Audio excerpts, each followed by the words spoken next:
iTunes Celebrity Playlist podcast. Hi, everybody. This is Quentin Tarantino, and I'm here on iTunes to give you my celebrity playlist.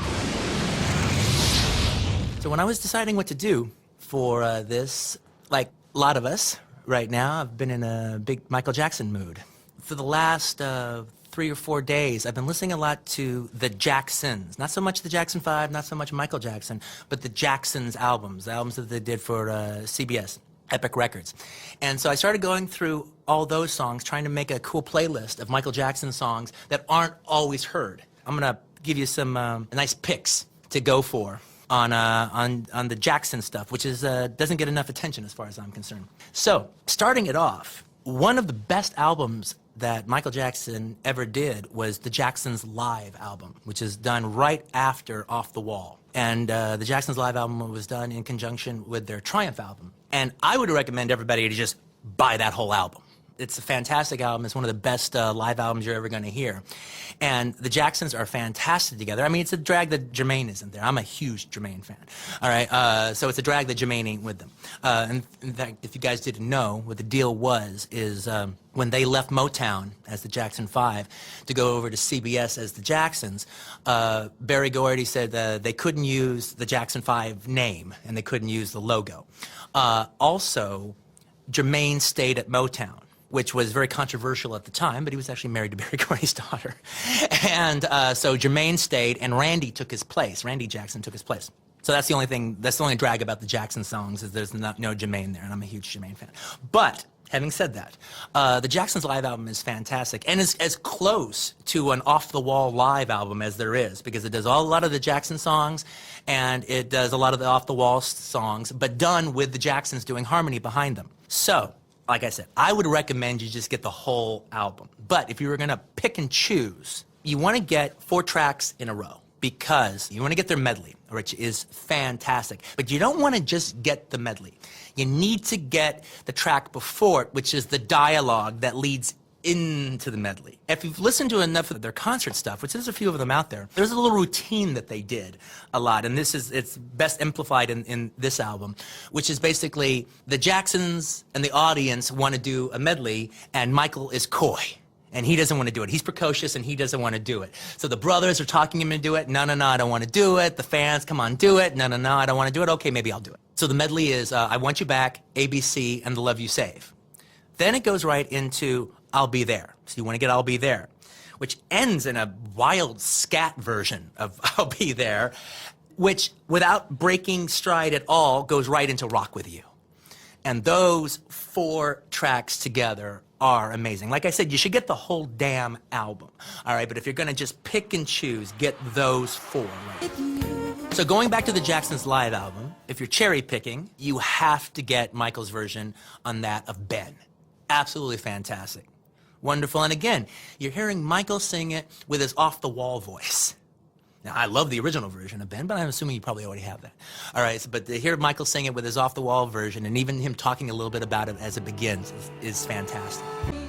Now, like I said, I could keep going on about the Jacksons Live album. Like I said, you should get the whole thing. But my last cherry pick, well, I can't do the last, okay? The last 2 have got to be She's Out of My Life and Off the Wall. Fantastic. And one of the things that's in particularly great about Off the Wall being done on this live album is the fact that the Jacksons are doing the chorus behind them. So you actually hear a Jacksons version of Off the Wall, which is amazing. It's terrific. And I think in all their other concerts, I think they would usually leave while Michael would do all that stuff. Now, but this is the time when they were still on stage doing it and singing background for him.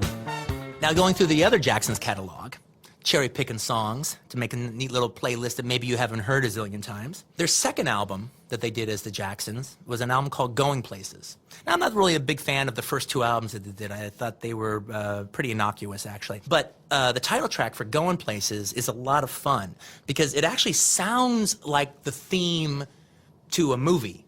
It's not a theme to a movie, but it sounds like it could be the title track of a movie. Like if Richard Pryor's Bustin' Loose was called Goin' Places, all right, that would be the theme song. Or it could be in a Sidney Poitier, Bill Cosby comedy. If they were on a traveling montage, they'd be playing Going Places. So Going Places sounds like the theme to a movie that's never been made. So Going Places is very tricky. Give it a listen. Now, after Going Places came the Destiny album. And that's the album for the Jacksons. And that's practically in a lot of ways, shape, and form, that's almost the prequel to Off the Wall. That leads the way into Off the Wall. And naturally, you want to get Blame It on the Boogie. Great song, starts the album off in a wonderful way. Blame It on the Boogie. Staying on the Destiny album, I'm going to stay on the Destiny album for a little while now. All right, staying on the Destiny album would be Things I Do For You, which is terrific. And by the way, there's also a good version of that on the live album, so you can get both of them if you want. But definitely, Things I Do For You. The most famous track on the Destiny album is Shake Your Body Onto the Ground. Fantastic song, and truly is the song that, you could also say another song, the This Place Hotel, that most people know as Heartbreak Hotel, even though they weren't legally allowed to call it that. They had to call it This Place Hotel. Those are the two songs on the Destiny album that really could have almost been on Off the Wall. They actually really lead the way into where he was going and what he was going to become. And both of those tracks could have been on the Off the Wall album, and it would have fit together perfect. So, Shake Your Body Onto the Ground, This Place Hotel. My last track from the Destiny album to choose from has got to be the title track, Destiny, which, in the light of his passing, in the light of his life, is very poignant when you actually listen to the lyrics of the song, where, he talks about destiny, but he talks about rejecting wealth, and he talks about rejecting celebrity, and if you reject all that, you embrace your destiny. Now, that's not at all his destiny, all right? His destiny was to do the exact opposite of all the lyrics of that song. But it's a beautiful vocal, and actually the dichotomy of the lyrics to his life actually makes the song even more powerful now than it ever could have been before. So I definitely recommend you listen to Destiny.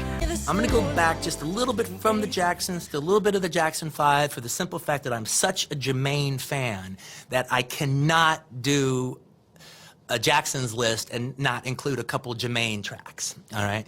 And so, you gotta have Let's Get Serious. Fantastic song, written by Stevie Wonder. Jermaine is very underrated for his vocals, and Let's Get Serious is absolutely one of the best. So, keeping with the I Love Jermaine theme, you gotta have Daddy's Home. Absolutely fantastic song. Another song of Jermaine's that I have to give a shout out to that I love is Touch of Madness from his My Name's Jermaine album. But Daddy's Home is a true classic, right up there with I'll Be There, if you ask me. An absolutely fantastic song. Gotta check it out. Put it on the list, because you can't have a Jackson's list without Jermaine. So you gotta have those two at least. Let's Get Serious, Daddy's Home. Right now, Daddy's Home. Before I get back to the Jacksons again, one last thing that I found on iTunes that was absolutely fantastic is the Jackson 5 doing live Going Back to Indiana. And not only are they doing Going Back to Indiana live, they're doing it live in Indiana, which is really exciting. And it's also very, very funny because you hear the entire rap that you heard on the live album of them, hey, Michael, we're in our hometown. It's Indiana. Let's play Going Back to Indiana. No, I don't want to do it. Yeah, come on, Michael, let's do it. No, we ain't gonna do it. I go, they've been doing this routine since they were kids. All right, so the whole thing was Michael being precocious and not wanting to sing, and the brothers in the audience, demanding it, and finally him breaking down. And when he actually breaks down and goes, okay, let's do it. Boom, and he jumps right into it as like a little James Brown, and it's fantastic. That's a great song anyway, but I actually think this one of the ones where actually as good a song as that was in the studio, the live version is maybe even better. So Going Back to Indiana, live.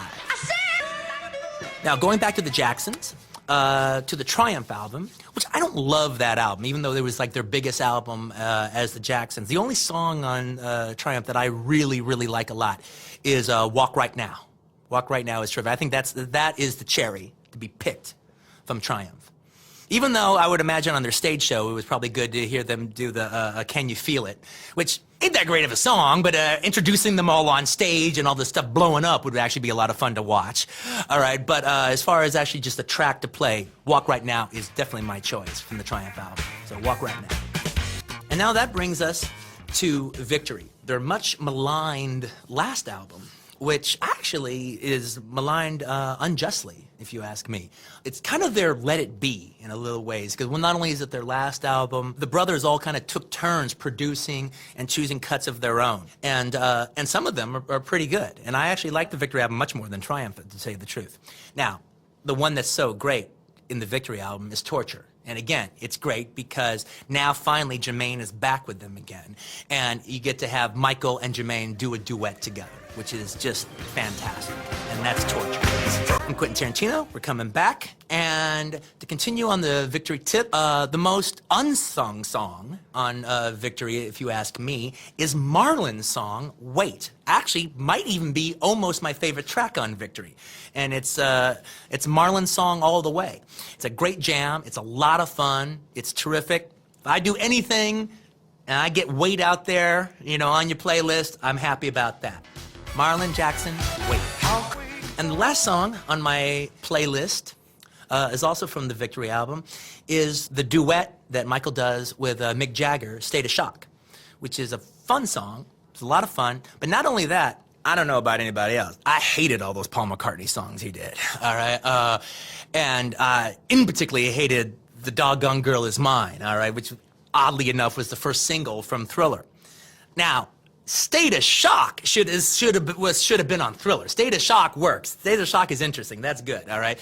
So if I could redo Thriller all over again, I would take off the Paul McCartney song and I put State of Shock on there. I tend to think when people are going into Thriller now, that's the song that they skip when they get to it, all right? But if you had State of Shock on Thriller, you wouldn't be skipping it. You'd be digging it. So my last one, State of Shock. Hi, welcome back. This is Quentin Tarantino, and that's it from me. You've been listening to the iTunes Celebrity Playlist Podcast. iTunes Celebrity Playlist Podcast.